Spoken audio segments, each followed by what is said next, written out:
O habang dito ako sa aking asyenda, kita niyo man aking paligid, asyenda ko to. Kasi nandito ako eh. Pero ang may-ari nito, amo ko. Okay, mayong adlaw sa tanan.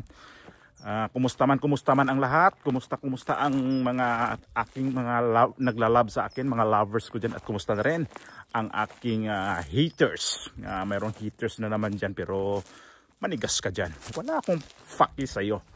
Diba yung, di ko lang pangalanan niya kasi baka mamihas. Ayan, babayaan ko na lang yan na pasok ng pasok sa aking YouTube channel para naman dagdag views.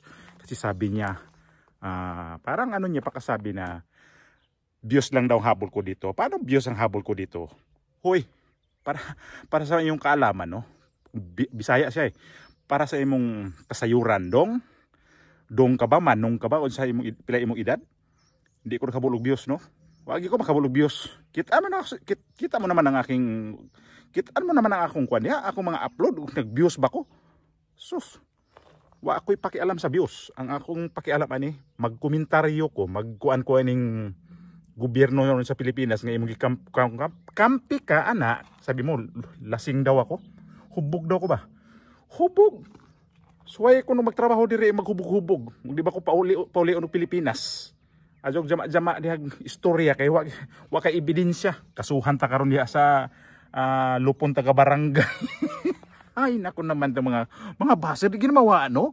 Bisag asa ginahilapasok pa sa di nila kakamping ang naghimog video.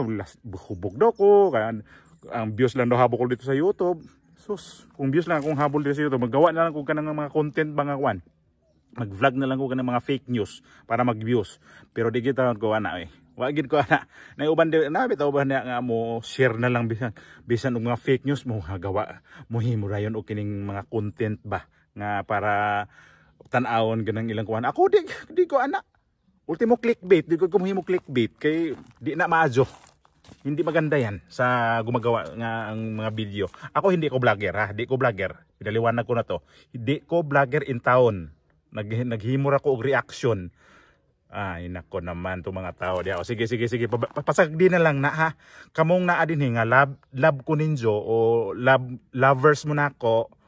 Okay, salamat kaadyo ha. Maraming salamat talaga sa inyo. Pero yung mga haters nako, salamat pa din kasi pumapasok kayo sa aking video. Dagdag views. Sabi mo ha, basi ikadato nako na yung views ba nga usa. Pasagdi na lang na nga kuan mo sud diha o ako di na ako na barahon eh.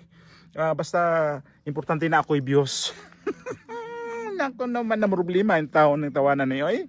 Sama taon yung problema. O sige ito yung topic na to karon no. Dirita banda kay murag. Natay topic ron. Nga kini si Tubityan ko mag-interview to ni kuan Karin Davila. Karin Davila naman tayo.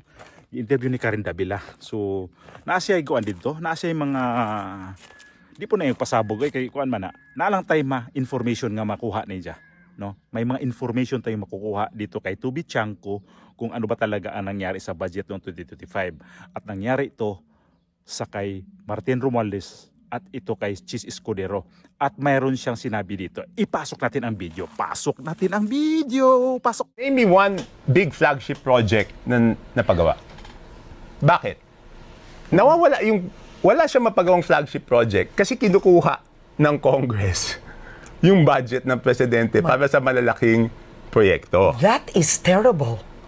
Wow. Hindi ba tas nilalagay nila doon sa ang program appropriate? Ito, lalagay nila sa program para sigurado ang program mapupunta yung kanya.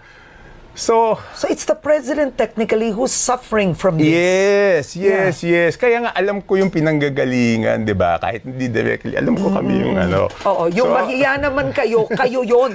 Kasi kayo yon. Kami yon. So paano namin imbestigahan sarili namin? So ang nangyari niyan, March 24, I was called to a meeting. Kasi ang nangyari, 'di ba? Okay, nawala yung flagship projects. Sino bang kumuha? Senado o House? So, ang alam ko, hiningan silang dalawa. Siyempre, sabi ng House, natural, Senate kumuha. Sabi naman Senate, House kumuha niya, di kami. So, hiningan sila ng listahan. Ng Pangulo. Oo, where it went. Bigay nyo sa akin. Bigay nyo sa Senate, bigay nyo sa akin yung listahan. House, bigay niyo sa akin yung listahan. Si Cheese gave it within 3 days. Really? In January. Oo. Nung nasama ako sa meeting ng March 24, wala pa yung sa House. March na. So hiningi ko, binigay ko. So pinag-aralan ko yan magmula March. Ngayon, sinasabi mo Committee on Appropriations, hindi maganda tignan eh. Kasi kamag-anak na naman eh, by affinity.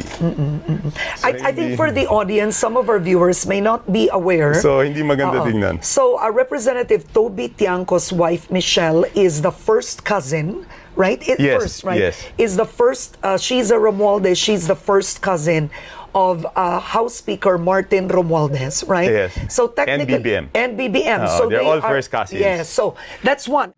O di ba?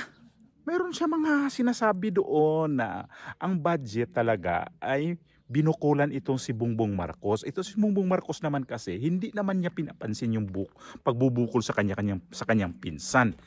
Matindi talaga, no?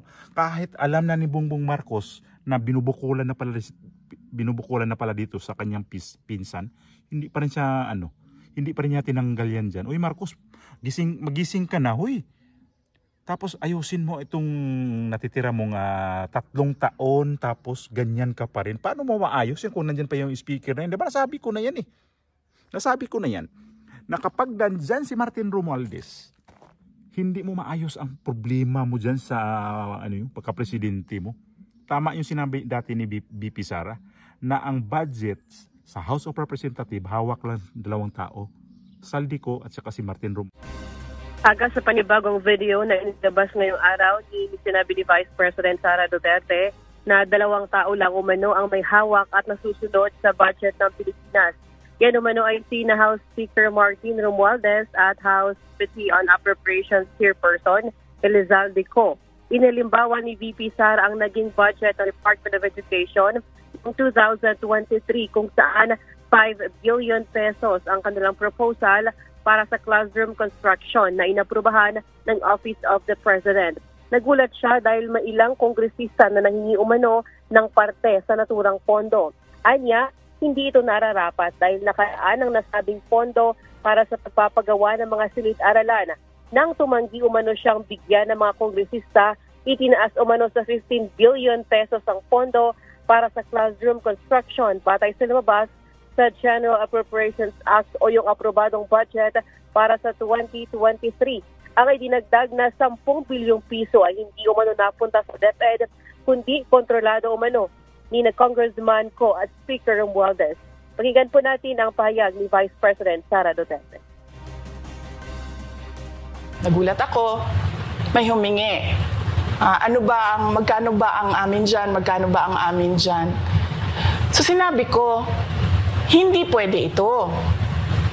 Kasi, ang mangyayari nito, hindi magagawa ng Department of Education ang trabaho namin na mag-construct ng classroom ayon sa classroom backlog at sa prioritization base sa backlog at sa classroom construction.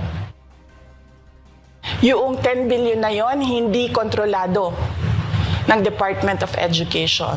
Controlled yon ni Congressman Zaldico at Congressman Martin Romualdez.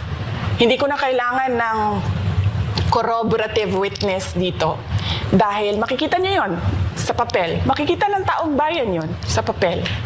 NEP, 5 billion. Lumabas ang budget approved, 15 billion. Maliban dyan, sinabi rin ni VP Sara na noong 2024 nasa 19 billion pesos ang inaprubahang pondo ng Office of the President para sa classroom construction. Ngunit nang lumabas umano ang bersyon ng House Appropriations Bill ay naging 24 billion pesos ang allocated budget. Anya kung titingnan ng dokumento, inilipat umano pinandagdag na 5 billion pesos mula sa pondong nakalaan para sa classroom repairs, kaya 1 billion na lang ang natira para sa pagpapaayos ng classrooms. Sinabi rin ni VP Sara na may isinama pang listahan ang house kung saan saang lugar itatayo ang mga classroom na nagkakahalaga ng 17 billion pesos. Giit ni VP Sara, hindi sa DepEd nanggaling ang listahan at inihayag nila ito sa deliberasyon ng Senado sa DepEd budget. Totoo nga kasi itong si Toby Tiangco Ayun na may sinasabi na nga na kaya nila tinanggal si Saldico dahil dun sa katiwalian. So confirm nga. So ibig sabihin na to, si VP Sara nagsabi ng totoo. At ang kanyang pagkatotoo, ang mga tao hindi maniniwala. Meron pa kasi lang kesyo na piatos. Ay nako, ang piatos na yan. Wala pa eh. Kaya nang lalabas, baka kayong ipiatos, isubo sa bibig nyo yan, mapuno sa piatos yan. Tapos piatos ka ng piatos dyan. Tapos, ito si Bongbong Marcos, si Tubi Tiangco pala, magpipinsan. Ito sila ni Martin Romualdez, gawa ng asawa ni Tubi Tiangco. Ngayon ko lang alam. Ngayon ko lang dito alam na mayroon pala to silang mga kapamilya relasyon dyan. So tama lang din yung hindi niya tong speakership kasi baka mamaya magiging na naman yung family incorporated pa din ang House of Representatives kasi ito pa lang si asawa ni Tubi Tiangco nga. Mga nun, Michelle Romualdez pala. So, yun naman pala to mga to, mag-anak nga pala kayo dyan, no? So ito si di ba sabi niya na hiningi ni Bongbong Marcos ang mga record ng budget na yon. At ito si Chis Escudero sa loob ng 3 days nagbigay ng report. Pero si Martin Romualdez hanggat kinulit na lang ng kinulit niya, hindi nagbigay ng report. So nung may nakita niya na mayroon ang daming katiwalian. So si Chis Escudero, tama rin yung mga niya diyan, yung mga yung pagtutula diyan sa Senado. Kaya pala na ito si Chis Escudero talagang pahagi ng pahagi, patama ng patama dito sa House of Representatives kasi may kababalaghan talagang ginagawa pala talaga dito si Martin Romualdez at alam ni Chis Escudero. Ngayon Bongbong Marcos gumawa ka ng paraan na tanggalin niya kasi nag-antay lang pala to sila ni tawag dito si Tubi Tiangco na palitan ba talaga? Nanganganib pala talaga yun. 50-50 pala ang dating nung pagpasok nitong 20th Congress. May posibilidad palang hindi siya magiging speaker. Kaya lang, si Bongbong Marcos hindi nagsabi na, oy, gawin nito speaker na to. Kung nagsabi yun, 3 ang contender nun eh. Tubi Tiangco, Albi Benitez, tama ba? Albi? O Albi, no? Albi Benitez at saka itong si Duke Frasco. Yan ang natunog-tunog dati eh. Kaya lang, ang mga congressman hindi talaga na mabitawan itong si Martin Romualdez kasi nga ang akala nila ngayon yung mga negosyo nila nung nakaraan tuloy-tuloy ang ligaya ngayon pero hindi na yan. Hindi na, pati presidente ngayon babantayan niya na. Ewan ko kung kanang ang klaseng bantayan bukol ka na nga eh. Yung mga para sa infrastructure mo hindi nga binigay ni Martin Romualdez sa iyo eh. So ngayon tuloy-tuloy ka pa rin sa mga ganyan. Marcos paano ako maniwala sa iyo Marcos? Na sabi mo, ayusin mo yung budget na, hanggat nandyan yung pinsan mong buaya talaga yan, dyan, hindi mo talaga maayos yan. Puro ka na lang ng press release din na ayusin mo, yung mga flood control mo, press release, ayusin mo, hindi yung puro ka na lang dyan pangiwi-ngiwi sa mga media, kagaya ng sinabi sa akin na ako daw lasing, hubog ko ba? Pataka, alaman to.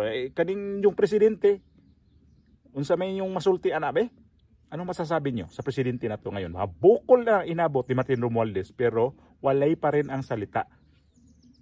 Para siguro itong yung anak ni Bongbong Marcos panakipbutas na lang dito sa kanilang alitan. Ayan, ginawang majority floor leader. Yan na Bongbong Marcos. Gawin mo speaker yung anak mo. Baka nakaabang na yan. Nakaabang ba itong anak ni Bongbong Marcos? Ito si tawag niyan, Cyrus na magiging speaker, baka abang yan ha. Di natin alam itong mangyayari itong budget na to, baka dito na yung ikatumba ni Martin Romualdez. Patay tayo dyan. Gulo-gulo ang Pilipinas na naman ito. Kapag ang Speaker of the House ay anak ni Bongbong Marcos, ay saan ka pa? Record ka na talaga. Malupit ka talaga Bongbong Marcos. Ay malupit mo, ang lupit mo, iho. Nako naman, ang pagkabangag mo, ayusin mo na yan. Alug-alugin mo minsan utak mo. Anak ko, yung mga supporter ni Bongbong Marcos, maguntugan na lang kayo para matauhan yan. O yung pala sa akin, may puwe pa ang dulo. Basahin nyo, mayroong komento yan dyan. Mayroong komento dyan na may puwe pa ang dulo. Ang para rin sa'yo, itong presidente mo, ay nako, walang silbi yan. Pehe!